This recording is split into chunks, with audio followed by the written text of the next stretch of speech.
வணக்கம் ஃப்ரெண்ட்ஸ்.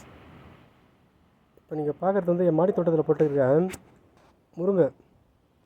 இது பாருங்கள், இது பிஞ்சு விட்டுருக்கு பாருங்கள்.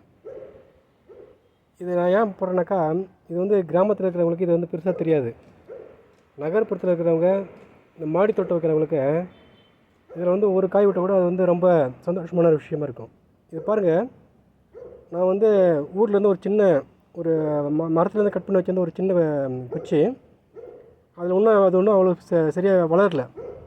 அதனால் அதில் வந்து இப்போ வந்து ஒரு 7 பிஞ்சு விட்டுருக்கு. ஒரு கொஞ்சம் பிஞ்சு கீழே ஊந்துருச்சு. இங்கே பாருங்கள், 1 2 3 4 5 6 அந்த பக்கம் 7 பிஞ்சு இருக்குது. இப்போ கொஞ்சம் பிஞ்சு கீழே ஊந்துருச்சு. இப்போ இது செடியை பாருங்கள், சின்ன செடி தான் மரம். இது இன்னும் வளர்ச்சடையில். இது ஏன்னாக்கா, இது பண்ண சின்ன ஒரு பக்கெட்டில் தான் நான் வச்சுருக்கிறேன். நன்றி ஃப்ரெண்ட்ஸ்.